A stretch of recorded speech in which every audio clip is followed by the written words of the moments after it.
Career అంటే salary, growth and promotions. Happiness అంటే ఏమో peace, health, freedom and relationships.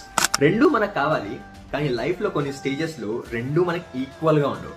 నిజం చెప్పాలంటే చాలా మంది కెరియర్ కోసం హ్యాపీనెస్ సాక్రిఫైస్ చేస్తారు. ఇంకొంతమంది హ్యాపీనెస్ కోసం కెరియర్ ని కంప్లీట్ గా ఇగ్నోర్ చేస్తారు. రెండు ఎక్స్ట్రీమ్స్ లాంగ్ టర్మ్ లో మనల్ని హార్మ్ చేస్తాయి. సో క్లారిటీ సింపుల్ గా చెప్పాలంటే career gives you comfort, but happiness gives you meaning. Career లేకపోతే బిల్స్ కూడా పే అవ్వవు, బట్ అగైన్ హ్యాపీనెస్ లేకపోతే మనీ ఉన్న ఫీలింగ్ కూడా ఎంప్టీగా ఉంటుంది. So how do you decide then? నేను ఫాలో చేసే ఫార్ములా చెప్తా, రాసుకోండి. ఫస్ట్, మీ లైఫ్ స్టేజ్ ఏంటి? ఎర్లీ 20s లో స్కిల్స్ బిల్డ్ చేయండి. Late 20s and early 30s కి మనకి స్టెబిలిటీ ఇంపార్టెంట్. ఫ్యామిలీ రెస్పాన్సిబిలిటీస్ ఎక్కువ ఉంటే హ్యాపీనెస్ కోసం బేసిక్స్ ని కాంప్రమైజ్ చేయకండి.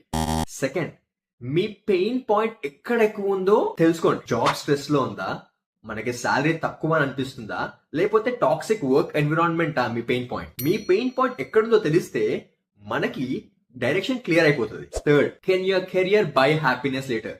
కొన్నిసార్లు ఒక 2-3 years మనది కాదనుకొని కష్టపడితే తర్వాత లైఫ్ లాంగ్ మనం సెటిల్డ్ గా ఉండొచ్చు అనుకుంటే అది worth. Fourth, can your happiness improve your career? మంచి హెల్తీ మైండ్ సెట్ గా పీస్ఫుల్ ఎన్విరాన్మెంట్ ఉంటే కెరియర్ ఆటోమేటిక్ గా యాక్సలరేట్ అవుతుంది. కెరియర్ వర్సెస్ హ్యాపీనెస్ అంటే చూస్ చేసుకోవడానికి రెండు సైడ్స్ కాదు, రెండింటిని ఎలా బ్యాలెన్స్ చేయాలో అది తెలుసుకోవాలి. నేను కూడా ఫారెన్ ఆపర్చునిటీస్ చేస్తూ కెరియర్ బిల్డ్ చేసుకున్నా, కానీ హ్యాపీనెస్ మిస్ అయింది.